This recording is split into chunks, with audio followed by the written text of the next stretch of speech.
Good morning, teachers. Welcome back. Week 9 of environmental justice, global warming again. This week it's a 30-minute lesson. All right, it's a short one, so it's just a few slides. Now, remember we showed you this slide a couple of weeks ago, just helping you to maintain a vision of what we have of going over sustainable development and goals. These are national, universal goals. So again, we've going to be looking at climate action. All right, reducing inequalities, and being responsible with our consumption. All right, those are things that we've talked about already. For this week, our goal is that students will be able to identify ways that global warming has both positive and negative impacts on other people, especially in this case, looking at people who live in northern Canada. So here's a movie. All right, since it's only a 30-minute lesson today, we're going to have two little videos for you. All right, well, this first one's 11 minutes long, but it's about the Northwest Passage. If you're not familiar with the Northwest Passage, above Canada, right, you have the Arctic Circle.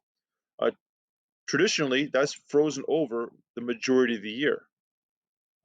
But now, because of global warming, there's actually large parts of the Arctic Circle that's open, especially during the summertime, and even almost all year round, because the ice is melting. Now, when you think about, that's not very good, but it actually has some benefits, such as if you need to send a ship from Russia to North America, say Canada, or even northern US, it's a long way to go across the Pacific Ocean to get to us. Or to even go around, there's no way of going around really Africa and all that.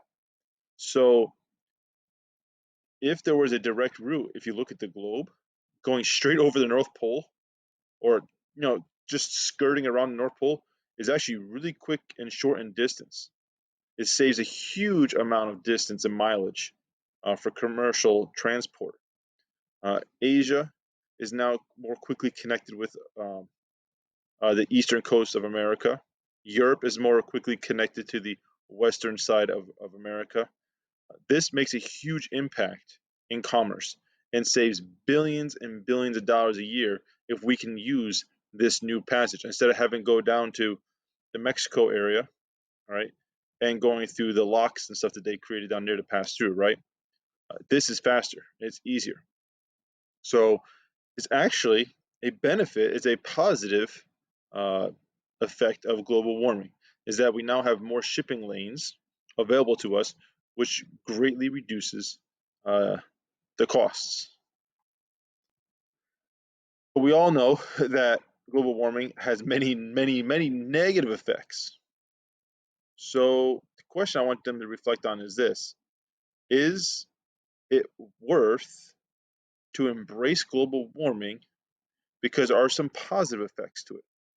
Or is it not worth the sacrifice? Okay. It will greatly increase the world's economy with the shipping lanes, as you'll have seen in the movie. But is it worth the sacrifice? All right, who cares if just a little ice melts? It'll save us a lot of money.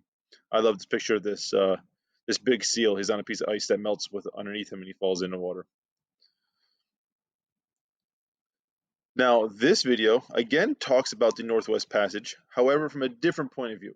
Instead of the perspective as in it's a benefit and it's a good for our economy and it's good for shipping lanes, this one here talks about the native Inuits, all right, the people who live in northern Canada all year round, how they're being threatened because of all these ships. And it's 5 minutes long. It goes into how it affects them in a negative way, such as they do most of their food supply. All right, they live independently of the world. For hundreds and hundreds of years, these people have lived independently of the world, and their primary source of food is the ocean. All right, they hunt whales, they hunt fish. In the winter, when the ice freezes over completely, all right, there's migration of bear and caribou to come across. But because now of global warming, the migration of the animals can't come across the water anymore because it's water all year round. They can't walk across the ice. And two, because of all the ships, the whales don't come by anymore. The fish don't come by as much anymore. So it's really disrupted their way of life. But some of the young ones are embracing it because coming down Northwest Passage are cruise lines, and cruise lines bring lots of money. So some cruise lines are actually stopping off at these local towns and buying and selling things that are made locally. But the majority of the people don't like it. They would rather just live the way that they have been living. They want to be left alone. But what kind of voice and opinion do they really have? So this is a good opportunity for students to see that, wait a minute, our choices can have effects on people who don't want, have no desire for us to even be around.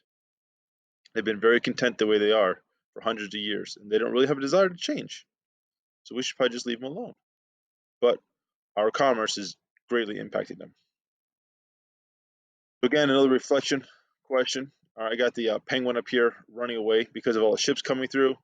All the native animals are leaving. So for hundreds of years, the local Inuits have lived independently from the rest of the world. They have hunted their own food, they've made their own clothes, and were content living their traditional way. Should ships be allowed to use the Northwest Passage, knowing that it has a large negative effect on the local people? So we've seen it now in just 2 videos, a positive effect of global warming and a negative effect of global warming. So today's challenge, and this is where it ends, is very short, right? We really just want to have discussion today with the kids. Is we want the kids to identify, all right, 2 positive environmental impacts, 2 negative environmental impacts, all right, due to the Northwest Passage and global warming. And then on the actual native people, all right, what are 2 positives that the Northwest Passage and global warming brings to them, and what are 2 negatives? Okay, obviously there's more negatives, and there's more negatives over here. They can certainly expand upon if they want, but just 2. So it shouldn't be that hard for them to pull these answers straight out of the video. All right, we've linked the videos down below here, and we'll also link the videos in the Google Classroom with the assignments. So if they want to go back and look them over again, they can, or some other links that we found information on. But that's pretty much it. Watching those 2 videos. It's a 30-minute lesson, so keep it short, but listen, have discussion with the kids. That's what, again, our goal is to have discussion with kids. Make sure you check in with them and see how they're doing this day. Practice our SELs. Anyways, have a great and wonderful day.